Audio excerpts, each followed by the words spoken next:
लाल रंग इसका अपार, तीखा कम है फिर भी स्वाद, बेमिसाल बेमिसाल MDH कश्मीरी, MDH कश्मीरी।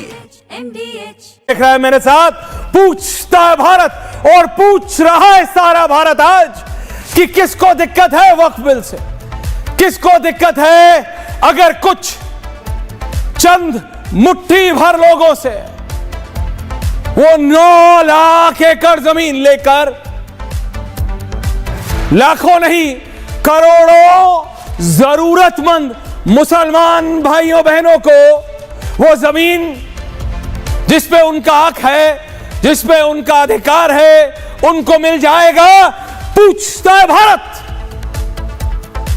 क्या वो लोग जिनको ये कुछ चुनिंदा पपटियर्स यानी वो ताकतवर एलिटिस्ट मुसलमान नेता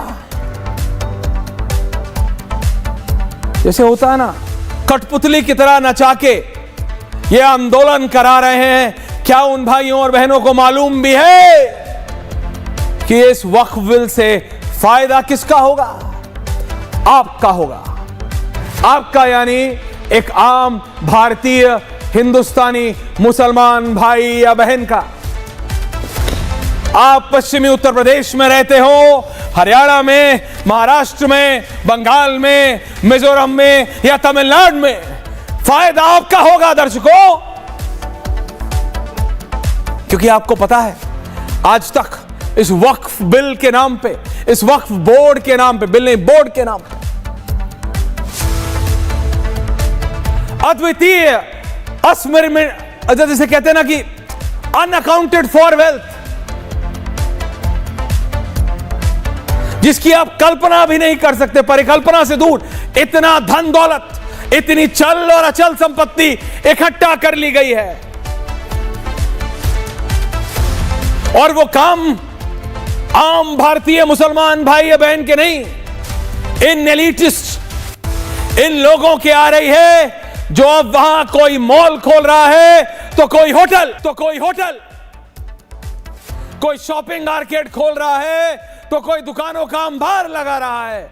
वो लीक इसलिए कि हमारे गरीब मुसलमान भाइयों बहनों को वहां घर मिलेगा, वहां स्कूल बनेगा, वहां शमशान बनेगी।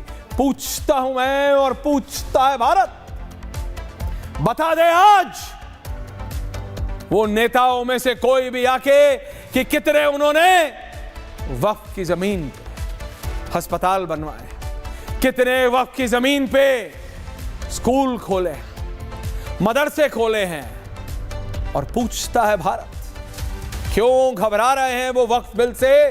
क्योंकि असलियत खुल जाएगी दर्शकों कि वक्फ की कितनी जमीनों पे अस्पताल खुले हैं या मॉलें खुली हैं, तो वक्फ की जमीनों पे शमशान खुले हैं या शॉपिंग मार्केट्स खुले हैं, वक्फ की जमीनों को गरीबों को दान किया गया है या अमीरों के पेंट हाउसेस बने हैं। पूछता है भारत, खेल सिर्फ और सिर्फ जमीन का है। 9 लाख एकड़ जमीन का, 9 लाख एकड़ viewers, it's over and above. देखिए, वक्फ बोर्ड पे 2 डिबेट्स हैं, ये मेरा मानना है। एक, इट्स अ कल्चरल डिबेट, सामाजिक डिबेट है, हिंदू मुसलमान की डिबेट है।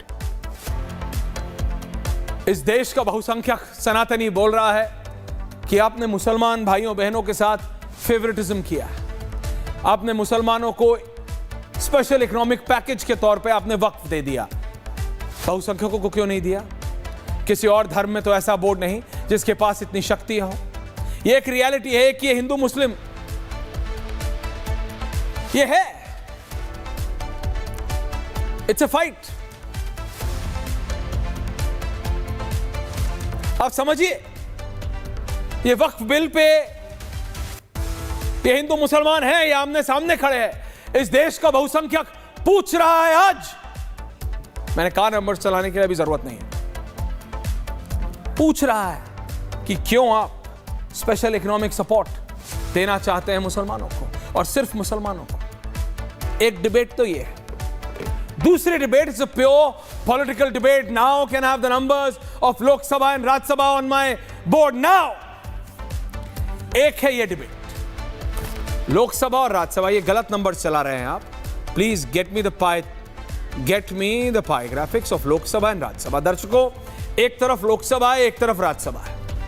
कल व्हिप जारी हुई है लोकसभा की और परसों राज्यसभा की, यानी सिचुएशन साफ है कि लोकसभा में कल और राज्यसभा में परसों मोदी सरकार वक्फ बिल पास कराना चाहती है। इसके लिए इन दोनों के नंबर्स, और ये प्योर नंबर्स डिबेट है, प्योर पॉलिटिकल डिबेट है, प्योर राजनीतिक डिबेट है। इसके दो भाग है, मैंने समझाया, एक हिंदू मुसलमान और एक ये, दोनों पे बात होगी।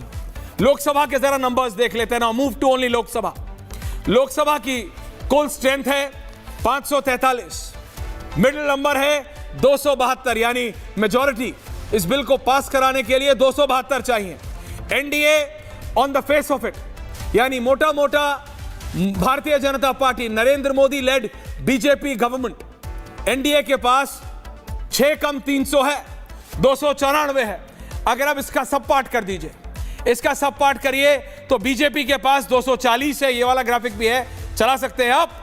बीजेपी के पास 240 है, तृणमूल ये टीडीपी के पास, तेलुगु देशम के पास 16 है, जेडीयू यानी चंद्रबाबू नायडू टीडीपी, जेडीयू यानी नीतीश कुमार के पास 12 है, शिवसेना एकनाथ शिंदे 7 है, एलजेपी चिराग पासवान 5 है, जेडीएस 2 है, आरएलडी 2 है, जनसेना 2 है, एनसीपी 1 है, एसकेएम 1 है, यूपीपीवीएल, एचएम, एजेपी, जेडपीएम, अपना दल 1 है। मोटा मोटा बीजेपी को तेलुगु देशम यानी चंद्रबाबू नायडू के 16, जेडीयू के 12 यानी नीतीश कुमार के 12 और लोक जनशक्ति पार्टी के 5 चाहिए। जेडीयू में अब नीतीश कुमार से बात नहीं चल रही है, ये आप जानते हैं। नीतीश कुमार जी की जो स्टेट है फिजिकल और मेंटल, उसके बारे में जितना कम बोला जाए उतना अच्छा है। पार्टी 2 लोग चला रहे हैं, लल्लन सिंह और संजय झा, और आज उन दोनों से गृह मंत्री अमित शाह ने बुला के बात की। गृह मंत्री अमित शाह ने कैटेगोरिकली बताया आपके पॉइंट ऑफ कंसर्न क्या है। आपको बिहार इलेक्शन जीतना है, आपको मुसलमान भाइयों बहनों का वोट चाहिए, तो उनको समझाइए कि ये वक्फ बोर्ड, ये जो वक्फ बोर्ड है, ये उनकी जमीन खा रहा है और वक्फ बिल ये जमीन उनको देगा। उनको समझ आया और जेडीयू अब उनके साथ है। टीडीपी चंद्रबाबू नायडू की तेलुगु देशम के 16, चंद्रबाबू नायडू के 2 इश्यूज थे, एक कलेक्टर वाला पॉइंट कि कलेक्टर को शक्ति, और दूसरा गैर मुसलमान वक्फ के बोर्ड पे होना। समझाया गया उनको, राजनाथ सिंह जी से लंबी बात हुई, समझाया उनको, he is also on board. तो इन दोनों के साथ now back on the pie chart, Narendra Modi और अमित शाह के पास 294 का नंबर है। दर्शकों, ये लोकसभा है, आप राज्यसभा चला रहे हैं, थोड़ा ज्यादा इतना फास्ट मत होइए शर्मा। बैक ऑन लोकसभा, आप गलत चला रहे हैं। आप 294 लोकसभा में, और लोकसभा में कल आने वाला है, अभी भी आप राज्यसभा चला रहे हैं। Thank you. 294 है आपके पास, 294 आपको लाने, और 294 आप ला सकते हैं अगर टीडीपी और जेडीयू आपके साथ है। इंडिया अलायंस के नंबर्स अगर आप देखें तो लोकसभा में कांग्रेस के पास 99 है, समाजवादी पार्टी के पास 37 है, ममता दीदी की टीएमसी के पास 29 है, डीएमके स्टालिन के पास 22 है, शिवसेना उद्धव ठाकरे के पास 9 है, एनसीपी शरद पवार के पास 8 है, सीपीआईएम 4, लालू जी 4, आम आदमी पार्टी 3, शिबू सोरेन वाली JMM 3, IUML 3, CPI 2, CPIML 2, NC 2, VCK 2, KC 1 and others 5। लेकिन कोई फर्क नहीं पड़ता। लोकसभा में अगर बीजेपी के पास टीडीपी और जेडीयू है तो गेम ऑन है, गेम इज ऑन। समझ रहे हैं आप? लोकसभा में कोई शक्ति इस समय अगर जेडीयू और चंद्रबाबू नायडू ये दोनों नरेंद्र मोदी के सरकार है, तो वक्फ कल शाम को, इस समय नहीं, थोड़ा लेट, 9:30 बजे तक पास हो जाएगा लोकसभा से, और परसों व्हिप जारी कर दी गई है राज्यसभा में। तो अब बात कर लेते हैं राज्यसभा की नंबर, क्योंकि सारा खेल राज्यसभा का है। लोकसभा में बहुत स्मूथली पास हो जाएगा, जैसे मैंने आपको समझाया। अब राज्यसभा चलाओ, राज्यसभा का पाई चार्ट। राज्यसभा इंटरेस्टिंग है। राज्यसभा का टोटल है 245, कुल संख्या 245। एनडीए के पास 124 है। इन 124 में बीजेपी के 98 हैं, जेडीयू के 4 हैं, तेलुगु देशम के 2 हैं, एनसीपी के 3 हैं, बाकी सबके एक, जिसमें RPI, RLM, Assam Gana Parishad, NPP, PMK, UPPL, NCP और नॉमिनेटेड 6 हैं। बीजेपी के 98, विपक्ष के, ये इंटरेस्टिंग है, मेरे को दोनों चलाओ, एक तरफ मेरे को एनडीए इन राज्यसभा दो, एक तरफ मेरे को ऑपोजिशन इन राज्यसभा दो चलाओ। विपक्ष जो राज्यसभा में है और खेल यहीं पे आके अटकता है, 87 है इंडिया अलायंस के पास या फिर यूपीए के पास। इंडिया अलायंस के पास 87 है, उसमें कांग्रेस के पास 23 है, तृणमूल कांग्रेस के पास 13 है, डीएमके के पास 10 है, आम आदमी पार्टी के पास 10 है, समाजवादी पार्टी के पास 4 है, लालू जी के पास 5 है, सीपीआईएम के पास 4 है, जेएमएम के पास 3 है और बाकियों के पास 2 है। इसमें खेल सिर्फ 2 लोगों के पास है। आप बात मेरी समझिए।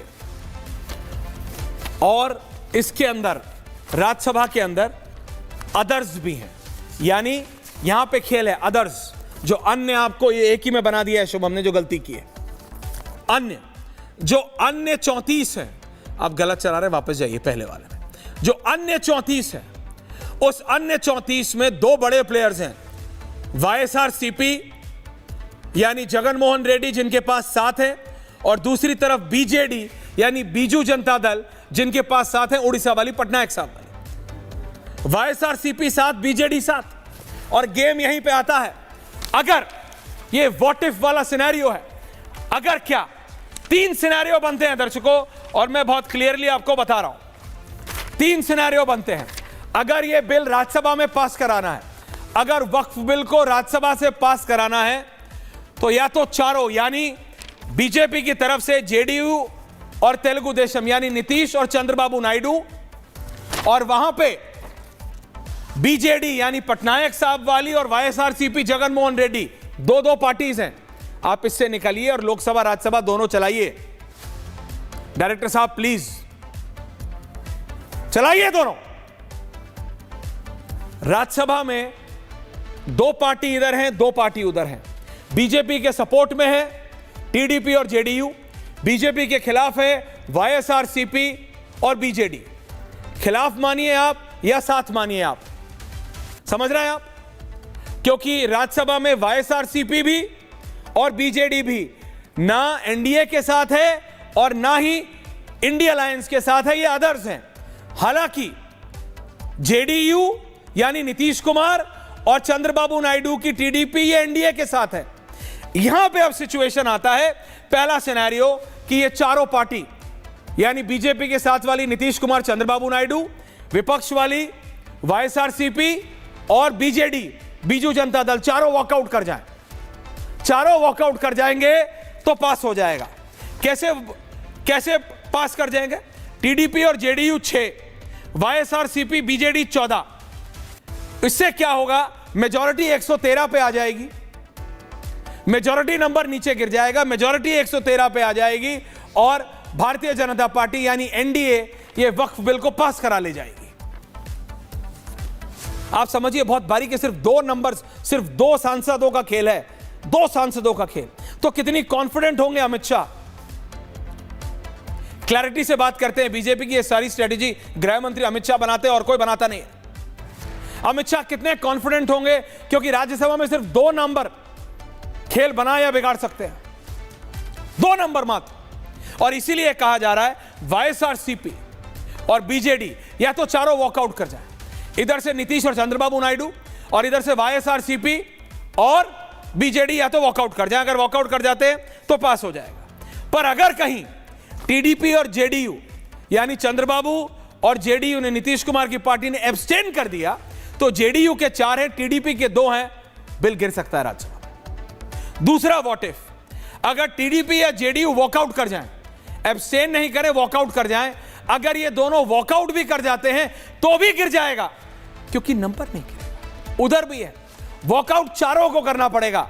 अगर राज्यसभा में होता है तो बीजेडी और वाईएसआरसीपी, पटनायक साहब की पार्टी और जगनमोहन की पार्टी को भी वॉकआउट करना पड़ेगा, तभी राज्यसभा में यह पास होगा।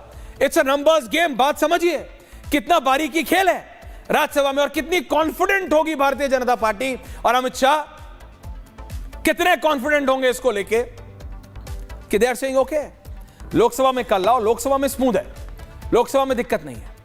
राज्यसभा में बहुत बारीक, क्योंकि 2 ही नंबर का राइट या लेफ्ट है, सिर्फ 2 ही मेंबर ऑफ पार्लियामेंट राइट और लेफ्ट में फर्क है। और यहां पे बीजेडी और YSRCP are the major factors, major factors. या तो वो एआईएडीएमके को कर लें, अब भाई राजनीति में तो कुछ भी हो सकता है। जब अमित शाह महाराष्ट्र में एकनाथ शिंदे, देवेंद्र फडणवीस और अजीत पवार को एक साथ लाके सरकार बना सकते हैं, तो अमित शाह कुछ भी कर सकते हैं। And the confidence with which, जिस दृढ़ता से भारतीय जनता पार्टी ये वक्फ को लेके ला रही है, लगता है नंबर्स आर ऑल सॉर्टेड। लेकिन तब भी मैंने आपको बारीकी एनालिसिस करके ये बता दिया है कि कैसे लोकसभा और राज्यसभा में बहुत स्मूथली, लोकसभा में तो बिल्कुल स्मूथली, राज्यसभा में भी वो आराम से इस वक्फ बिल को निकाल सकते हैं। ये तो बात हो गई नंबर्स गेम की। अब बात हो जाए जरा कल्चरल डिबेट की, हिंदू मुसलमान वाली ये कल्चरल डिबेट है वक्फ बिल को। मुसलमान भाइयों से या फिर मुसलमान नेताओं से या फिर मुसलमान के जो सपोर्टर्स हैं, जैसे समाजवादी पार्टी है, आम आदमी पार्टी है, कांग्रेस है, जो ओपनली कहते हैं कि हाँ, चाहे नाम बदल दे, एमवाई की जगह पीडीए कर दे, कुछ भी कहते हैं, जो कहते हैं कि हाँ हम कर रहे हैं, तो वो अब बताएं कि खराब कैसे है। कहना है मैं कंप्लीट पैनल, सुधांशु त्रिवेदी जुड़ रहे हैं, रोहित सिंह जुड़े हुए हैं, परवेश चौधरी जुड़े हुए हैं, अनुराग भदौरिया, गुलाम सरवर, प्रोफेसर जुनैद हैरिस, हाजी मेहरुद्दीन रंगरेज साहब, एआईएमआईएम के, ये सब है। मैं पहले पूछ रहा हूं उन सब नेताओं से। सुधांशु त्रिवेदी जुड़ रहे हैं इन एग्जैक्टली नेक्स्ट 1 मिनट, और मैं आप सबसे पूछना चाहता हूं, सरवर साहब, जुनैद हैरिस जी, कि कैसे, गुलाम सरवर साहब, कैसे गरीब और जरूरतमंद मुसलमान भाइयों बहनों को जमीन देना खराब लगता है आपको, और क्यों आप इन एलिटिस्ट जो वक्फ की जमीन पे मॉल बनाए बैठे हैं, जो वक्फ की जमीन पे पेंट हाउसेस बनाए बैठे हैं, जो वक्फ की जमीन पे बड़े बड़े क्या बताऊं कंपाउंड्स बनाए बैठे हैं, उसका आप समर्थन कर रहे हैं। अनुराग भदौरिया करते हैं, मैं समझता हूं, वो स्पोर्ट्स शूज करके खेती करने जाते हैं पहन के, वो कुछ भी कर सकते हैं। लेकिन आप क्यों कर रहे हैं सरवर साहब? आपको तो जनता के बीच में जाना है, आप तो गरीब नवाज हैं, आप कैसे जाएंगे? आपसे नहीं पूछेंगे क्या लोग कि सरवर साहब 9 लाख एकड़ जमीन गरीब मुसलमान भाइयों को मिल रही थी, आपने क्यों उसका विरोध किया? क्यों आपने विरोध किया सरवर साहब? क्यों विरोध किया? पूछता है भारत। सरवर साहब प्लीज बताइए, प्लीज टेल मी, क्यों आपने विरोध किया? सरवर साहब बताइए। देखिए जी एकदम सिंपल आंसर है इसका कि संशोधन के नाम पर 3-4 बातें मार्केट में आई। आम मुसलमानों की तो बात आप छोड़ दें, जो अपने आप को ख़ास मुसलमान कहते हैं, उनको भी इतना एग्जैक्ट आंकड़ा जो टीवी के माध्यम से आप लोग पहुंचा रहे हैं वो पहले नहीं पता था कि 9 लाख एकड़ ज़मीन वक्फ के पास है, ये किसी को नहीं पता था। टीवी वालों को थैंक्स कहिए कि इन्होंने ये आंकड़ा सरवर साहब पर ये पता था। नहीं, आपने बरेलवी साहब को सुना था कि नहीं कि संसद वक्फ की जमीन पे बना है, ऑल ये जो हमारा ये T3 एयरपोर्ट है ये वक्फ की जमीन पे बना है, पूरा मंगोलपुरी वक्फ की जमीन पे बना है, गोल्फ लिंक्स वक्फ की जमीन पे बना है, आधा लखनऊ वक्फ की जमीन पे बना है, 60% भोपाल वक्फ की जमीन पे बना है। ये सब पता था आपको, ये नहीं पता था कि 9 लाख एकड़ वक्फ के पास है। मैं पूछना चाहता हूं सभी इस्लामिक स्कॉलर्स से कि क्यों आप इसकी खिलाफत कर रहे हैं? क्यों आप ये नहीं चाहते कि ये जमीन गरीब और जरूरतमंद मुसलमान भाइयों बहनों को मिले, जिसके लिए वक्फ की स्थापना हुई थी? क्यों? जी ऐश्वर्या जी बहुत अच्छा आपने और क्लियर कर दिया इसको। अच्छा हुआ कि आपने ये सारे मुद्दे उठा दिए। देखिए क्यों विरोध करते हैं उसको बोलने से पहले एक बात बता दूं कि जैसे 9 लाख एकड़ का पता नहीं था, वैसे ही एयरपोर्ट और ये तमाम जो सूचियां आप दे रहे हैं, दरअसल यही मैं नहीं दे रहा हूं। That's your problem। कौन लोग हैं सरवर साहब? कौन लोग? बरेलवी साहब को आप नहीं जानते? नहीं, ये सारे बड़े बड़े मौलाना हैं, आपसे भी बड़े बड़े। आपके कौन लोग? नहीं, आपके लिए 20,000 लोग आते हैं, आपके लिए 50,000 लोग आते हैं, 70,000 सुनने आते हैं, उनके लिए लाखों लोग आते हैं, ये बड़े बड़े। और अगर ये सही बात बोले और अगर ये सही बात बोले तो सही बात जनता तक पहुंचेगी। मेरी दिक्कत सबसे बड़ी ये है कि आप चाहते रहे कि आम मुसलमान भाई बहन तक सही बात पहुंचे। जरा तो 10 सेकंड 40 सेकंड दे रहा हूं जनाब, बताइए तो। 10 सेकंड हमको मात्र दीजिए। ये जो लोग जिनको सुनने लाखों लोग आते हैं, ये वही लोग हैं जहां दूसरे धर्म में भी लाखों लोग सुनने जिनके साथ आते हैं। दोनों का एकदम सेम पैटर्न है। आम लोगों से इनका कोई लेना देना नहीं है। आपने जो बातें कही वो मैं शुरू से डे वन से कह रहा हूं। वक्फ की संपत्ति पर इनका गैर कानूनी शुरू से कब्जा रहा है। सो ये लड़ाई उनकी असल है, आम मुसलमानों की नहीं है। लेकिन संशोधन के नाम पर मौजूदा सरकार जो गेम करने जा रही है वो कोई आम गरीब मुसलमानों के हित में नहीं करने जा रही है। ये भी साफ होना चाहिए।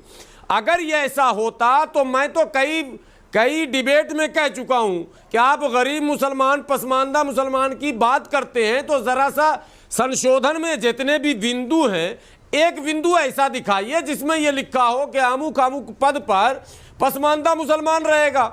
आपने उसमें नॉन मुस्लिम की बात तो कर दी, महिला की बात तो कर दी, पसमानदा की तो बात की नहीं आपने, दलित मुसलमानों का तो जिक्र किया नहीं आपने केवल एक माइंड गेम किया है कि संशोधन के नाम पर एक तरफ नॉन मुस्लिम को यह कहा जा रहा है कि यह बहुत बड़ी संपत्ति है, इसका इस्तेमाल मुसलमान कर रहा, अब हम करेंगे।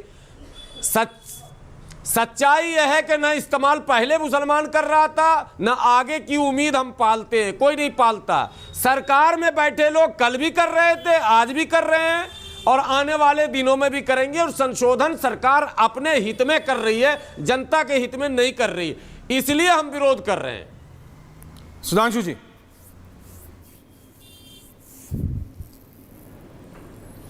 देखिए मौलाना साहब जो कहने का प्रयास कर रहे थे, मैं उन्हीं के वाक्य से बात लेकर आगे बढ़ाता हूं। इन्होंने कहा सरकार पहले भी कर रही थी। बिल्कुल सही फरमाया आपने। जो पहले की सरकारें थीं उन्होंने अपने चंद पसंदीदा लोगों को बैठाल कर मुस्लिम समाज के लिए सवाब के नाम पे दी गई इस जमीन से जितना कार्य किया जा सकता था उसका एक रत्ती भर नहीं किया और केवल अपने पर्सनल लाभ के लिए उसका उपयोग किया गया।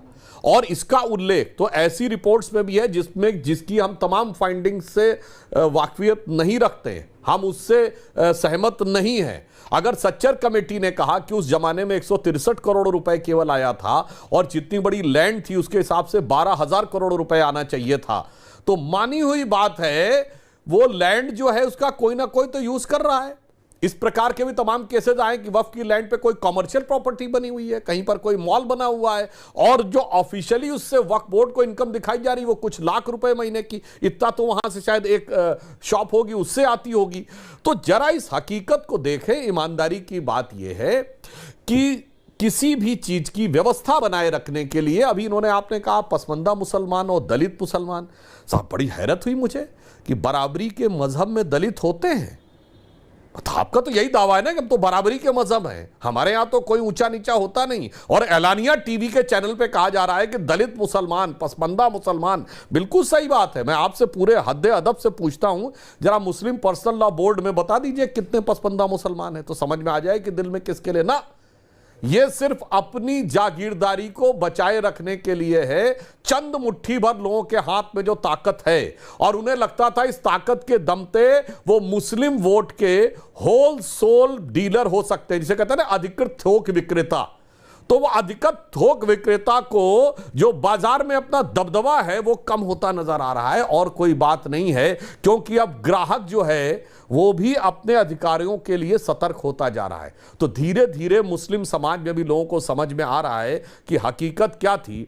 इसलिए इसमें जो भी संशोधन किए गए हैं बड़ा सोच समझ कर किए गए हैं, मुस्लिम समाज और राष्ट्र के हित के। सिर्फ एक उदाहरण कहना चाहता हूं, आपके जो लाखों दर्शक देख रहे होंगे, 2013 में अमेंडमेंट कर दिया गया कि अगर आपको के खिलाफ जजमेंट जाता तो आप वक्फ बोर्ड में जाएंगे, वक्फ बोर्ड से आपके खिलाफ हो गया तो आप ट्रिब्यूनल में जाएंगे, वक्फ ट्रिब्यूनल में, वक्फ ट्रिब्यूनल से अगर आपका खारिज हो गया तो आप रिव्यू में जा सकते हैं जो सिर्फ ट्रिब्यूनल में जाएगा, सुप्रीम कोर्ट तक नहीं लड़ सकते। ऐसा कैसा न्याय हो सकता भाई? किसी की जमीन पे क्लेम हो गया और वो ये कहेगा कि ट्रिब्यूनल, अब जैसे कई बात एक दूसरा उदाहरण, यह कहा गया आपको इस पे आपत्ति है कि इसमें मुस्लिम गैर मुस्लिम रखा जा रहा है, जब हम ये कह रहे हैं केवल मुस्लिम ही उसमें दान कर सकता, तो आप कहते हैं ऐसा क्यों?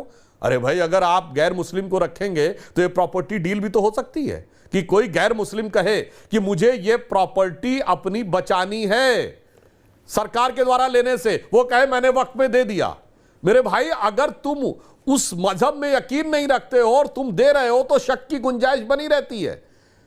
इसीलिए हमने जो इसमें परिवर्तन किए बहुत सोच समझ के किए हैं, और इसीलिए पॉइंट बाय पॉइंट, अभी कल जब हमारे माइनॉरिटी अफेयर्स मिनिस्टर शुरुआत करेंगे उस समय आप देखिएगा पॉइंट बाय पॉइंट जवाब मिलेगा। और इनकी तरफ से मैं अभी कह रहा हूं ऐश्वर्य जी, आपके लाखों दर्शकों से, ये लोग जब पार्लियामेंट में बात करेंगे फैक्ट पे नहीं बात करेंगे, सिर्फ इमोशन और भड़काने में बात करेंगे। हमारी तरफ से तथ्य होंगे, इनकी तरफ से सिर्फ जिसे कहते हैं जज्बाती तकरीर होगी। ये कोई भी कल जाके देख ले, मैं अभी तो भविष्यवाणी करे दे रहा हूं, कोई भी देख लेगा, फैक्ट्स नहीं होंगे, केवल जज्बाती तकरीरें होंगी। अनुराग भदौरिया, अनुराग जी, नंबर्स लोकसभा में बीजेपी के पास है, देखिए लोकसभा में नंबर्स बीजेपी के पास है, एनडीए के पास है, नंबर्स में देख चुका। राज्यसभा में थोड़ी फाइट है लेकिन है उनके पास। लेकिन अगर बीजेडी और वाईएसआरसीपी अगर कर जाते हैं, जो कि आपके साथ भी नहीं है और उनके साथ भी नहीं, अदर्स में है, अगर वो कर जाते हैं वॉकआउट तो खेलोगे, लेकिन गेट इट थ्रू। और वो ये कह रही है, सरकार कह रही है कि जरूरतमंद मुसलमान भाइयों बहनों को मिलेगा, उसमें दिक्कत किसको है?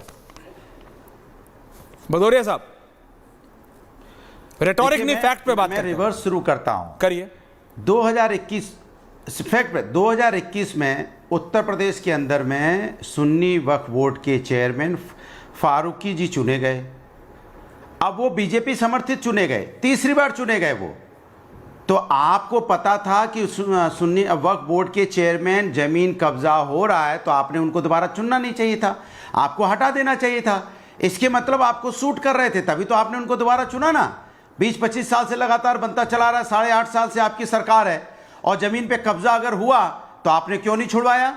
सीओ तो प्रमुख सचिव होता है, कलेक्टर भी होता है, तो आपने क्यों नहीं फिर माने वो जो जमीनें कब्जा हो रही थी छुड़वाई गई? दूसरी बात, किस बोर्ड में आप बताइए, अगर हमारे यहाँ मंदिर है या कहीं भी, उस बोर्ड में कोई दूसरे धर्म का आदमी तो मेंबर नहीं बनता ना।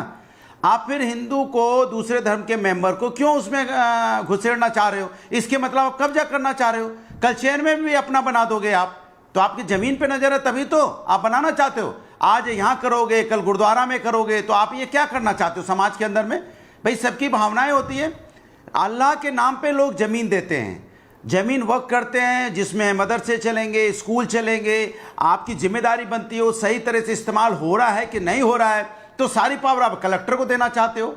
यही टीडीपी ने सवाल उठाया कि कलेक्टर को क्यों देना चाहते हो। यही टीडीपी ने सवाल उठाया जो हमने उठाया कि दूसरे धर्म के लोगों को इसमें क्यों आप मेंबर बनाना चाहते हो। आपकी नीयत पे शक हो रहा है लोगों को। सवाल अविश्वास का है। सवाल है कि आप हमेशा जब भी विपक्ष आपको राय देता है आप राय मानते नहीं हैं। ये मुस्लिम समाज को अविश्वास है कि वक्फ की बोर्ड जो वक्फ करते हैं जमीन अल्लाह के नाम पे, आप उसमें दूसरे धर्मों के लोग को मेंबर बना देंगे तो उनकी जमीन पे आप कब्जा कर लेंगे। और ये बात जमीन की नहीं है, बात यहाँ अविश्वास का हो रहा है जिस पे आप चर्चा नहीं करना चाहते। दूसरी बात, इसी तरह से किसान बिल भी आप लेके आए थे ना, जब विपक्ष आपसे कह रहा था कि मेरी राय मान लो, फिर आपने राय नहीं मानी, फिर बिल पास कर दिया, बाद में किसान धरने पे बैठा, ना जाने कितने किसानों की मौत हुई, बाद में आपने बिल वापस कर लिया। यही जेपीसी बनाई, तो जेपीसी क्यों बनाई जब जेपीसी में हमारी राय माननी नहीं है, हमारे सुझाव मानने ही नहीं है। हम सुझाव देते रहे, चिल्लाते रहे, लेकिन आपने सुझाव माने ही नहीं जेपीसी में, तो फिर जेपीसी क्यों बनाई? इसके मतलब आपको संविधान पे यकीन ही नहीं है। जेपीसी तो बनाते हैं यहाँ प्रेशर में आके, क्योंकि आपको पता है कि आपकी अलमत की सरकार है, 240 आपके हैं, तो आपको टीडीपी और जेडीयू को भी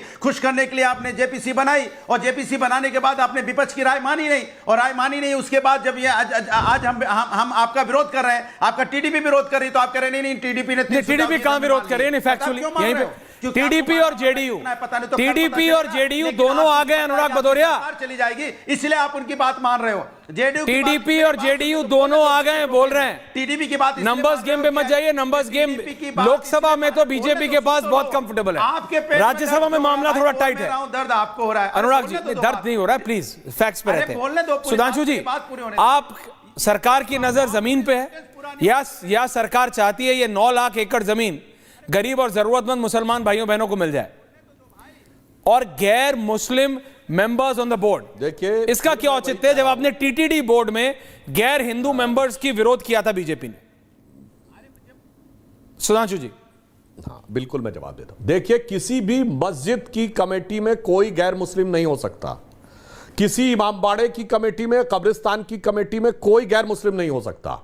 ये जो प्रॉपर्टीज दान की जाती हैं, इनका मामला मजहबी नहीं है, ये प्योरली एडमिनिस्ट्रेटिव मामला है। इस पे कलकत्ता हाईकोर्ट का जजमेंट है कि दान की हुई किसी जमीन के बारे में जानकारी लेने में सरकार की तरफ से किसी प्रकार का हस्तक्षेप होना मजहबी नहीं है। क्योंकि अगर मस्जिद की कमेटी जैसे टीडीपी में नहीं रह सकता, परंतु मैं एक बात बताऊं कि अगर मान लीजिए उस पे कोई उसने अपना कॉलेज बनवाया, यूनिवर्सिटी बनाया और उसको लेकर कोई बात उसके अकाउंट के जांच की आएगी, तो ऐसा तो नहीं कह सकते कि सब हमारे अकाउंट के बारे में तो ऑडिट किया ही नहीं जाएगा। इसको आप ऐसे समझिए कि अगर मान लीजिए उस विभाग का चेयरमैन या विभाग का सेक्रेटरी सदैव मुस्लिम होगा, ये तो आप नहीं कहते ना भारत सरकार में, या डीएम सदैव मुस्लिम होगा, ऐसा नहीं होता। क्योंकि आपका मजहबी मामले की कमेटी एकदम अलग है। ये दर्शकों साफ कर देना चाहता हूं, उसका इससे कोई लेना देना नहीं है। इसीलिए मैंने कहा कि ये भ्रम फैलाने का प्रयास करते हैं कि जो जमीन दी जा रही है, और यहां पर मैं एक और बात कहूं, शायद भदौरिया जी को पता नहीं है, कह रहे अल्लाह के नाम पर जमीन दी गई, तो मुझे बताइए अगर 30,000 एकड़ से 9,60,000 एकड़ हो गई 75 साल में, इतना पैसा था, इतनी सरमाएदारी थी, तो इतनी गरीबों गुर्बत कहां से आ गई भाई? जरा इसका जवाब दे दो। और मैं पूछना चाहता हूं, 120 प्रॉपर्टीज जो दिल्ली की थी, वो किसने अल्लाह के नाम पे लिखी थी? वक्फ बोर्ड ने क्लेम किया सिर्फ, और भारत सरकार ने क्लेम छोड़ दिया। मैं चुनौती से कहता हूं, भारत सरकार ने किसी एक गरीब आदमी की, अगर उस जमाने की सरकार ने जमीन ऐसे ही क्लेम करने पे छोड़ दी हो, सुप्रीम कोर्ट तक लड़ना पड़ता उस आदमी को अपनी जमीन के लिए, मगर वक्फ के लिए आया, 120 प्राइम प्रॉपर्टीज छोड़ दी गई। इसलिए आज संदेह आपकी नीयत पे होता है कि आप इससे कट्टरपंथी लोगों के द्वारा मुस्लिम वोट की तिजारत करना चाहते थे। हमारी नीयत एकदम साफ है कि सभी के साथ न्याय होना चाहिए और किसी को भी प्रॉपर्टी को अपनी बंधक बनाने का मौका नहीं मिलना चाहिए। प्रोफेसर हैरिस, बहुत शांति से, जुनैद हैरिस साहब आप बताइए ना, गरीब मुसलमानों को, ज़रूरतमंद मुसलमानों को, अगर ये प्रॉपर्टी आप 9 लाख एकड़ माने ना माने, आप माने कि 8,72,352 प्रॉपर्टियाँ हैं, मतलब 994 वक्फ प्रॉपर्टीज़ इलीगली एंक्रोच्ड अपॉन है, ये गवर्नमेंट ने, ये सरकार ने संसद में रिटर्न रिप्लाई दिया है। अब ये सब माने ना माने, अनुराग जी आ रहा हूँ, सबसे एक बार बात कर लो। प्रोफेसर हैरिस, ज़रूरतमंद मुसलमान भाई बहन है या नहीं है? गुर्बत में कितने मुसलमान भाई बहन रह रहे हैं आज की तारीख में? ज़्यादा दूर मत जाइए, पश्चिमी उत्तर प्रदेश में घूम लीजिए, 50-100 किलोमीटर के रेडियस में देख लीजिए। अगर ये वक्फ बोर्ड सही काम कर रहा होता तो क्या ये हालत होती? नहीं होती। कहीं नहीं जाना तो दिल्ली में देख लीजिए प्रोफेसर हैरिस। तो दिक्कत कहां आ रही है, मैं ये समझ रहा हूं। बिल्कुल, बहुत जेन्युइन एलिटिस्ट से लेके गरीबों को दिया जा रहा है। आपसे शेयर कर रहा हूं इस चीज को। जी, बिल्कुल, मैं आपसे इस बात को मैं शेयर कर रहा हूं, और बहुत अच्छी बात यह है कि इस वक्त गवर्नमेंट को रिप्रेजेंट कर रहे हैं इस चैनल पर अभी आपके साथ प्रोफेसर सुधांशु साहब, और इसीलिए मैं उनके सामने ही ये बात रख रहा हूं। इसमें कोई शक नहीं है कि ये प्योर रिलीजियस इशू है कि सवाब की नीयत से, प्रोफेसर सुधांशु साहब ने भी कहा कि सवाब की नीयत से देता है, अल्लाह के नाम पर देता है। और जब मुसलमान किसी चीज़ को अल्लाह के नाम पर देता है, यानी वक्फ करता है, तो ऐसी सूरत में मकसद भी तय करता है कि किस मकसद के लिए दे रहा है। यानी वाकिफ़ जो होता है, जो वक्फ करने वाला होता है, ये भी तय करता है किस मकसद से दे रहा है। अगर उस मकसद में इस्तेमाल नहीं होता है तो जाहिर सी बात है कि वो पूरा का पूरा दान करने का मकसद ही ख़त्म हो गया। मैं सिर्फ इतनी सी बात कर रहा हूँ कि इसमें तो कोई शक नहीं है कि मुसलमानों की जो गुर्बत है, सच्चर कमेटी की जो रिपोर्ट है, ये सब कुछ क्लियर करती है कि मुसलमान बदहाल हैं, और ये बहुत क्लियर है कि वक्फ ने उस सिलसिले में क्या किया। मैं आपके सामने एक सवाल रख रहा हूँ प्रोफेसर सुधांशु साहब कि पिछली गवर्नमेंट ने, मैं कांग्रेस की बात कर रहा हूँ, वक्फ की ज़मीनों को बेचा है। अब जाहिर सी बात है, मैं इस बात को कह रहा हूँ बड़े ओपन लफ्जों में मैं कह रहा हूं, मैं दिल्ली के अंदर कह रहा हूं कि कई एक कब्रिस्तान मैंने अपनी आंखों से देखा है, उस पर लिखा हुआ है, मिलेनियम पार्क पर मैंने अपनी आंख से देखा है लिखा हुआ कि कब्रिस्तान मुसलमानों ने दिल्ली, और आज मिलेनियम पार्क पर बना हुआ है। क्या गवर्नमेंट, मैं मौजूदा गवर्नमेंट आपकी सरकार की बात कर रहा हूं, क्या ये मुसलमानों को यानी इस वक्फ की ज़मीन को दोबारा दिलाने में दिलचस्पी रखती है? नंबर एक। नंबर दो, सवाल ये पैदा होता है कि जब ये रिलीजियस इशू है, ये एडमिनिस्ट्रेटिव इशू जहां पर आता है, जहां कन्फ्लिक्ट होता है, जहां इंतज़ाम की बात आती है, मैं उस सिलसिले में कुछ नहीं कह रहा हूं, लेकिन इसमें कोई शक नहीं कि जब एक मकसद के तहत दिया जाता है तो प्योर रिलीजियस इशू है। तो क्या किसी भी रिलीजियस इशू में किसी भी मंदिर का, मठ का महंत किसी नॉन हिंदू को या नॉन उस रिलीजन से संबंध रखने वाले को बनाया जाना, क्या उसी तरह से उसके इमोशंस जुड़े रहेंगे? ये एक सवाल है। मैं कोई इसमें गलत बात नहीं है, मैं आपको बता दूं, क्लियर सवाल है, क्लियर जवाब ले रहे हैं कि गवर्नमेंट चाहती है। सुधांशु जी, क्लियर सवाल, क्लियर जवाब। अच्छा ठीक, हाँ बिल्कुल, जो जुनैद हरीश साहब ने कहा, मैं बिल्कुल उनकी बात का एहतराम करते हुए टेक्निकल जवाब देता हूं। आपने कहा कि अल्लाह के नाम पे दिया गया सवाब के लिए, तो यही तो हमने कहा है कि प्रैक्टिसिंग मुस्लिम होना चाहिए, और पिछले 5 साल से ये गैर मुस्लिम अल्लाह के नाम पे कैसे दे सकता है? आपकी परिभाषा के अनुसार तो वो खुदा में यकीन नहीं करता, अगर इस्लाम में यकीन नहीं करता तो वो शिर्क है, वो तो मुनाफिक है। और मुनाफिक की जमीन लेना सवाब कैसे हो सकता? आप इस्लामिक स्कॉलर है, मुझे बता दीजिए। यहीं पर मामला आके फंस जाता है। इसीलिए हमने इस्लामी भावनाओं का सम्मान करते हुए कहा है कि जो यकीन रखता होगा अल्लाह में, और इसलिए कन्वर्ट अगर हुआ है तो 5 साल कम से कम हो जाने चाहिए, ताकि यह ना लगे कि महज जमीन के लिए उसने कन्वर्जन करके कोई खेल तो नहीं किया है इसके लिए। और अगर आपको ऐसा लगता है तो आप मुझे बता दीजिए। और रिलीजियस की बात, मैं दूसरी बात फिर कह रहा हूं, हमने साफ किया कि किसी रिलीजियस इंस्टीट्यूशन में किसी प्रकार का कोई अंतर नहीं आएगा। मगर आप ये कहें कि मान लीजिए कोई मंदिर है, अब वो डोनेट करता है पैसा, और उसके लिए जो गवर्नमेंट से ऑडिटर आता है वो तो फाइनेंस डिपार्टमेंट से देखता है। अब आप कहेंगे नहीं वो भी मुस्लिम होना चाहिए, ऐसा कैसे हो सकता है? अभी भदौरिया जी ने बोला, मैं एक और बात कह रहा हूं, चूंकि वक्फ बोर्ड ने 12 साल की मियाद खत्म कर दी और 15 अगस्त 47 की भी मियाद नहीं मानी, अब 300 साल पुराना क्लेम करेंगे कि 300 साल पहले फला फला नवाब ने जमीन दी थी। अब उसको कौन वेरीफाई करेगा बताइए?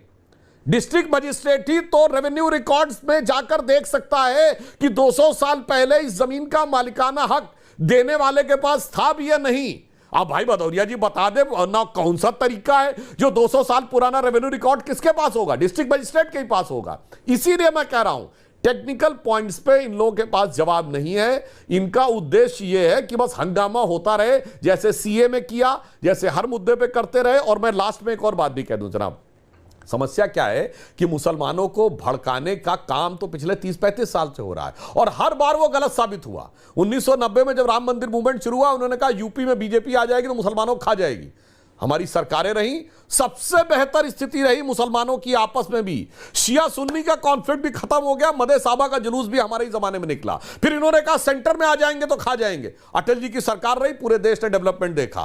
फिर इन्होंने कहा कि गुजरात में आ जाएंगे तो खा जाएंगे। आज गुजरात का मुसलमान सबसे संपन्न है और सबसे ज्यादा ज़कात पूरे हिंदुस्तान में देता है, तो गुजरात का मुसलमान देता है। फिर इन्होंने कहा मोदी जी की सरकार केंद्र में आ जाएगी तो खा जाएंगे।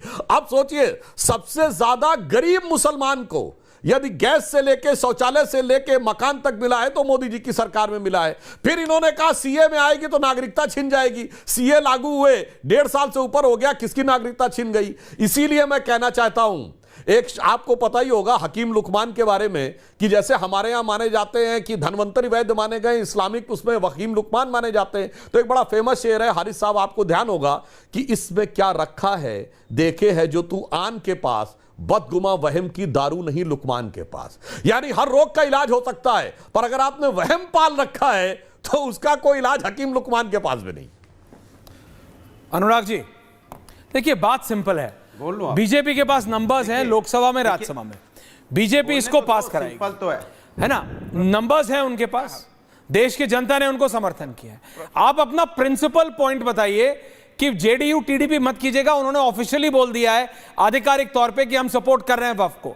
चिराग पासवान ने भी बोल दिया आधिकारिक तौर पे हम वक्फ को सपोर्ट कर रहे हैं। अब आप मुझे बताइए आपका रियल पॉइंट ऑफ कंटेंशन है क्या समाजवादी पार्टी का? अनुराग जी, सरवर साहब आ रहा हूं। अरे भाई आप बोलने दो तब ना, जैसे ही मैं बोलना शुरू करता हूँ आप लोकसभा राज्यसभा का नंबर गिनाना शुरू कर देते हैं। सवाल ये बार मैंने पूछा कि आपको, चलो पार्लियामेंट में बहस की बात आई, अब आपके मंत्री कहते हैं कि 6 घंटे बहस कर लो।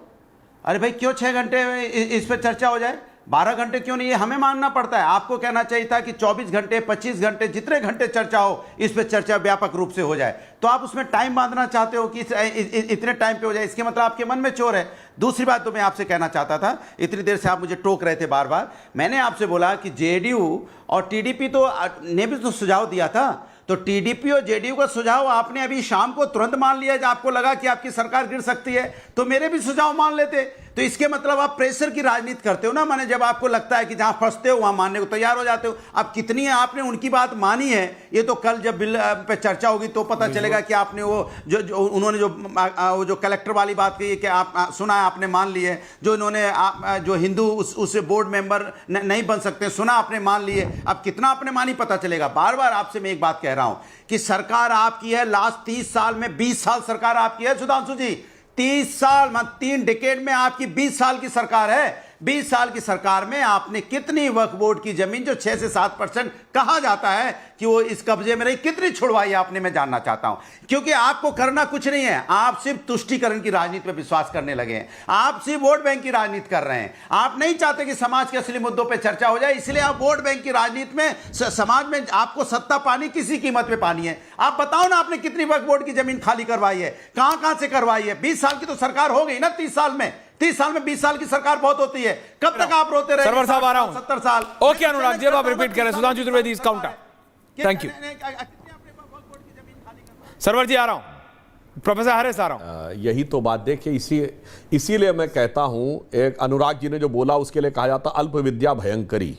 ठीक, पहली बात 6 घंटा नहीं 8 घंटे अलॉट हुआ है, और 24-25 घंटे में चैलेंज करके पूछता हूं, आज तक भारत के संसदीय इतिहास में कोई ऐसा बताइए विधेयक जिसपे 25 घंटे अलॉट हुआ समय? कुछ भी आकर बोलना नहीं शुरू कर देना चाहिए। अब बताता हूं दूसरा, जो अभी मौलाना साहब ने भी बोला था और भदौरिया जी ने आरोप लगाया किसी ने जमीन बेच दी वक्फ बोर्ड की। बिल्कुल, जब आपने नियम ही ऐसा बना रखा था कि रजिस्ट्री कराने की जरूरत नहीं है, बोर्ड ट्रांसपेरेंट नहीं है, तो किसने किसको ट्रांसफर कर दिया उसको सरकार देख भी नहीं सकती, कोई जान भी नहीं सकता और कोई कर भी नहीं सकता। अब जो भी प्रॉपर्टीज होंगी वो रजिस्टर्ड होंगी, जो बोर्ड होगा वो एक नियम के तहत गठित होगा, हर चीज आपको वेबसाइट पे डालनी पड़ेगी। तो अब कोई वक्फ बोर्ड की प्रॉपर्टी को किसी प्रॉपर्टी डीलर के साथ सेटिंग करके चुपचाप बेच नहीं सकेगा। अब उससे जो भी काम होगा वो काम ऑफिशियली होगा, पब्लिकली होगा, और जिस उद्देश्य के लिए, जैसा जुनैद हारिस साहब ने कहा कि जिस पर्पस से किसी ने दान दिया है उस पर्पस के बाई लॉज स्टैब्लिश होंगे, उसके बियॉन्ड वो नहीं जा सकेगा। तो बस ये सब कुछ पारदर्शिता दिखाई नहीं पड़ रही, पर जिन लोगों को लगता है कि सब एक नकाब के पीछे रहना चाहिए ताकि हम जो चाहें वो करते रहें, किसी को दिखाई ना पड़े, तो अब पर्दे के पीछे हमने और कुछ नहीं किया, पर्दा उठा दिया है, उठा रहे हैं ताकि सबको दिखाई पड़े कि खेल चल क्या रहा है। तो भदौरिया जी अब आगे कोई वो सब नहीं कर पाएगा, पहले पर्दा पड़ा हुआ था इसलिए सरकार चाहकर भी कुछ नहीं देख सकती थी कि क्या हो रहा है। ओके सुधांशु जी, मैं आ रहा हूं सरवर साहब, लेकिन ये लाइव विजुअल्स आ रहे हैं इस समय भारतीय जनता पार्टी के राष्ट्रीय अध्यक्ष जगत प्रकाश नड्डा के घर से। गृह मंत्री अमित शाह, पीयूष गोयल, रक्षा मंत्री राजनाथ सिंह, ये सब पहुंचे हैं उनके घर पे। कल वक्फ सुबह 12 बजे वक्फ बिल पे पेश होने वाला है, वक्फ बिल लोकसभा में। ये आप देख सकते हैं रक्षा मंत्री राजनाथ सिंह, उनके साथ उनके निजी सचिव अमरिंदर वहां बैठे हुए हैं। मुझे दिख रहा है गाड़ी अंदर जाती हुई जगत प्रकाश नड्डा जी के घर पे, भारतीय जनता पार्टी के राष्ट्रीय अध्यक्ष। बहुत सारी चर्चाएं चल रही हैं बीजेपी में राष्ट्रीय अध्यक्ष को लेके भी, लेकिन वो सारी बात बाद में। सरवर साहब बैक टू यू, ये लाइव विजुअल्स रखिए आप। सरवर साहब, बीजेपी कॉन्फिडेंट है वक्त पास करा लेगी लोकसभा राज्यसभा दोनों से? नहीं, 4 तारीख से पहले हो जाएगा? नहीं, बीजेपी जब राज्यसभा में इससे कम आंकड़े पर थी तब भी कई ऐसे बिल आए और बीजेपी ने उसे पास कराया, चाहे उसका गुना भाग जैसे भी किया जाता हो। जो आपने शुरू में कहा ना, वॉकआउट करना, तो कई पार्टियां जो तथाकथित अपने आप को क्या सेकुलर पार्टियां कहलाती हैं, तो वो बिहार में एक कहावत है जो हम टीवी पर कह नहीं सकते हैं, उस कहावत को चरितार्थ करते हुए कि हम इसको भी खुश रखें, सरकार को भी खुश रखें, ईडी सीबीआई से भी बच जाएं और मुसलमानों को मूर्ख बना दे, देखो हमने हंगामा किया तुम्हारे लिए, ये है वो है। तो सारे बिल पास हुए इसी तरह से। अभी तो लोकसभा और राज्यसभा दोनों में मुझे लग रहा है कि बिल्कुल ये बिल आसानी से पास होगा, इसमें कोई कठिनाई आपको प्रॉब्लम क्या है? दिख नहीं रहा। आपको क्या प्रॉब्लम है इस बिल से? आपको क्या प्रॉब्लम है? लेकिन नहीं, हमें क्या प्रॉब्लम रहेगा? हमारे किसी खानदान को कभी कुछ आज तक मिला ही नहीं और आगे मिलने की उम्मीद है, तो हमें प्रॉब्लम क्या रहेगा? लेकिन जब ये कहा जाता है कि ये बिल गरीब मुसलमानों के लिए लाया गया है, पसमानदा मुसलमानों के लिए लाया गया, तब प्रॉब्लम खड़ा होता है कि कम से कम ये झूठ मत फैलाइए, बोलिए ये भाजपा के। सुधांशु जी, औचित्य क्या है? Sudhanshu ji, in a very brief way. Okay Sarwar साहब, गॉट योर पॉइंट। औचित्य क्या है? अगर मैं आपसे पूछूं ये वक्फ बिल लाने का औचित्य क्या है? हाँ, बता रहा हूं क्या औचित्य है, वो भी बता रहा हूं। जितने आपके लाखों दर्शक हों, वो जरा सोचे कि 9,60,000 एकड़ जमीन की आमदनी 166 करोड़ रुपए और राम मंदिर से 3,100 कुछ करोड़ रुपए की हुई है, 400 या कुछ 500 करोड़ रुपए का तो टैक्स जमा कर दिया है राम मंदिर ट्रस्ट ने। तो एक मंदिर से तो सरकार को कुछ 100 करोड़ रुपए का टैक्स जमा हो सकता है और 9,60,000 एकड़ से 166 करोड़ रुपया कुल आमदनी आ सकती है। ये अगर मौलाना साहब को हजम हो रही हो बात तो मैं मान सकता हूं, अगर नहीं हजम हो रही है तो मुझे लगता है नजर पर से चश्मा हटाना चाहिए कि ये जमीन जिन लोगों ने जिस ईमानदारी के भाव से दी थी उस अकीदे के साथ सदाकत नहीं हुई। यह मैं उर्दू में बोल रहा हूं और हिंदी में कह रहा हूं, जिस भावना के साथ उन्होंने जमीन को दान दिया उस भावना के साथ न्याय नहीं हुआ। यह अपने कुछ और एक और बात कहना चाहता हूं, अगर सरकार के बाहर सबसे बड़ी जमीन वक्फ बोर्ड के पास है, यानी लोग कहते हैं डिफेंस और रेलवे के बाद, तो डिफेंस और रेलवे में तो लैंड को मैनेज करने के लिए सैकड़ों मतलब हजारों लोगों का स्टाफ है, रूल्स हैं, रेगुलेशंस हैं, बायलॉज है, ऑब्जर्वेशन। यहां 200-225 लोग 9,60,000 एकड़ जमीन को मैनेज कर सकते हैं। और ये जरा मुझे बता दे, ये कौन सी एआई टेक्निक है या कौन सा क्वांटम कंप्यूटर लगाया हुआ है कि 200-225 लोग 9,60,000 एकड़ जमीन को कह रहे हैं बहुत एफिशिएंटली मैनेज कर रहे हैं। और भैया नीचे से कौन सा उसमें पेंदी में छेद किया हुआ है कि केवल 166 करोड़ रुपए आ रहा है। बस इस फैक्ट के बारे में मौलाना साहब माने न माने, भदौरिया जी माने न माने, हारिस साहब माने न माने, मुझे लगता है जो दर्शक देख रहे होंगे उनके जरूर समझ में आएगा। हारिस साहब, एंडिंग कमेंट्स। जुनैद हारिस जी। देखिए सबसे बड़ी हाँ बिल्कुल, इन्होंने जो बातें रखी उस हवाले से मैं इतनी सी बात कह रहा हूँ कि एक व्यक्ति मुसलमान होता है और मुसलमान होने के बाद क्या उसको हक नहीं है कि तुरंत वो नमाज पढ़े या रोज़ा रखे? ये कह रहे हैं कि 5 साल की कैद ज़रूरी है, कि 5 साल के बाद ही वो अपनी किसी चीज़ को दान कर सकता है। ये जबकि जब मुसलमान हो गया तो कभी भी वो कोई काम कर सकता है, होते ही हो सकता है, नंबर 1। और नंबर 2, मैं सबसे बड़ा सवाल इनके सामने रख रहा हूँ, इसमें कोई शक नहीं कि पहले वो मुसलमानों के हित में इस्तेमाल नहीं हो सका। जो चीजें बेच दी गई हैं, क्या प्लान है बीजेपी का? क्या इस सिलसिले में मैं पूछ तो रहा हूं कि मिलेनियम पार्क आजाद कराने की कोशिश करेगी बीजेपी? क्या करेगी BJP? Okay down, okay Sudhanshu ji, करेगी बीजेपी कोशिश? बिल्कुल। देखिए हैरिस साहब जो कहा है, जब कल बिल आएगा तो वो प्रोस्पेक्टिव है या रेट्रोस्पेक्टिव है और किन चीजों पे प्रोस्पेक्टिव है, किन पर रेट्रोस्पेक्टिव है, ये समझ में आ जाएगा कि मतलब वो बैक डेट से लागू होगा या आगे की डेट से लागू होगा। ये तो जब बिल सामने आएगा तब समझ में आएगा। और हैरिस साहब, जो आपने कहा कि मुसलमान होने के साथ दान देना चाहिए, तो मैं कह रहा हूं एज पर लॉ कोई व्यक्ति अपना धर्म बदल सकता है। आप बताइए, कोई धर्म बदल के अपनी प्रॉपर्टी वक्फ को दे दे और अगले साल फिर धर्म बदल के वापस आ जाए, तो आपको लगता है कि ये वाजिब है? लीगली तो सब कुछ सही हो गया। जैसे तमाम लोग होते हैं ना, आप सुनते हैं ना, एनआरआई बनने के लिए लोग झूठी शादियां कर लेते थे। ये एक दूसरे से शादी की और जैसे ही दोनों को ग्रीन कार्ड मिला उन्होंने तलाक दे दिया और अब अपने रिस्पेक्ट। इस चीजों से बचने के लिए अगर उसके दिल में वाकई अकीदा है तो 5 साल ईमान पूरा करके दिखाए, मुसल ईमान यानी ईमान का पूरा करके दिखाए, फिर जो करना हो करे। ये ना हो कि इधर किया 6 महीने बाद वापस किया और फिर वक्फ बोर्ड के जो मैनेजिंग कमेटी उससे डीलिंग करके उस प्रॉपर्टी को किसी प्रॉपर्टी डीलर को देके अपना काम पूरा कर लिया। हम ये चोर दरवाजे वाले रास्ते बंद कर रहे हैं, इसे समझने का प्रयास करिए। Anurag ji, ending comments Anurag ji. सुनाने के अनुराग जी, देखिए, मैं तो इतना ही कहूंगा, बीजेपी के लिए बस इतना ही कहना चाहता हूं, रहनुमा की दुनिया पे फिदा, रहनुमाओं की अदाकारी पे फिदा है दुनिया।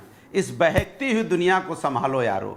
ये भारतीय जनता पार्टी झूठ पे झूठ, इनकी नियत ही साफ नहीं है। इनसे सीधा सवाल पूछा जाता है तो दुनिया का घुमा घुमा के बोलते हैं। सुधांशु जी, अच्छा एंडिंग है, बहकती हुई दुनिया को संभालो यारो। हम किसी सुधांशु जी, अनुराग जी के इस बहकती हुई दुनिया को संभालो यारों को मेरे को मतलब इसी अंदाज में जवाब चाहिए। सुधांशु जी, एंडिंग कर रहा हूं। हाँ, बिल्कुल इसी अंदाज में मैं भी एक शेर से जवाब देता हूं। बस ठीक है कि जो कुछ इन लोगों ने सेकुलर घाव किए, किसके ऊपर? एक आम मुसलमान के ऊपर, हजारों लाखों एकड़ जमीन के ऊपर। तो वो जमीन चाहे इनसे ये कह रही है, या जो गरीब और गुर्बत में डूबा हुआ मुसलमान इनसे ये कह रहा है कि तमाम जिस्म ही घायल था, घाव ऐसा था पर कोई समझ ही न सका, रख रखाव ऐसा था। तो उस घायल जिस्म के घाव को हमने अच्छी तरह समझ लिया है और हम उस पर मरहम लगाने के लिए जा रहे हैं। बोलिए अनुराग जी, क्या कह रहे हैं? 5 सेकंड, देना एंडिंग। एक शेर और बोलूंगा। चलो ठीक है। मैं कह रहा हूं कि रास्तों पे लिखे हुए नारों को ना देख। अच्छा, रास्तों पे लिखे हुए नारों को ना देख, तू अपने घर को देख, ये सितारे चांद को ना देख। ये जो भारतीय जनता पार्टी चांद सितारे आसमान के दिखाती है ना, सुधांशु जी, सूखा पड़ा है, लोगों है कोई काउंटर खाने को नहीं है, कि चले बड़ा दे रही है कि हम जाने सुधांशु जी लाएंगे तो क्या क्या कर देंगे। सुधांशु जी, देखिए, मेरा मानना है चांद सितारे देखने की बात नहीं, हकीकत की बात करनी चाहिए। तो इसीलिए मैं आपसे यह कहना चाहता हूं कि जो मुस्लिम समाज के साथ हो रहा है जी, उसको फिर मैं एक शेर में ही बता देना चाहता हूं। वो ये कह रहा है कि इधर मेरे दर्द की इंतहा नहीं, इधर मेरे दर्द की इंतहा नहीं, तू कहता है कि जख्म दिखता ही नहीं। जख्म दिखता नहीं। देखिए, जख्म तो है, अपनी नजर बदलने की जरूरत है। जख्म तो है और सरकार कह रही है उस जख्म पे हम मरहम लगाने का काम करते हैं। और वैसे एक लाइन और कह दूं जी, ओके ओके ओके ऐश्वर्य जी, आप कहें बोलिए, तो बोलिए, एक लाइन और इनके बोलिए लास्ट बोलिए। देखिए साहब, ऐसा है कि मुसलमानों को भड़काने का मुसलसल सिलसिला जो बीजेपी के राइज के साथ 35 साल से आता चला जा रहा है, इसके बावजूद समाज के वर्ग भाजपा के साथ आते चले जा रहे हैं। इन लोगों की लुटिया डूबती जा रही है, इसके बाद ये अपनी फितरत और रास्ता नहीं बदल रहे हैं। तो मैं एक लाइन कह देना चाहता हूं कि आप लोग जरा गौर फरमाइए कि कश्ती भी नहीं बदली, दरिया भी नहीं बदला, पर इन डूबने वालों का जज्बा भी नहीं बदला है। शौक के सफर ऐसा, एक उम्र हुई हमने, मंजिल भी नहीं पाई, रास्ता भी नहीं बदला। बहुत बहुत धन्यवाद आप सबका पूछता है भारत में। Thank you very much, thank you. आज दही बड़ा खाने का मन है। वाह क्या स्वाद! असली स्वाद तो MDH दही वड़ा रायता मसाले से ही आता है।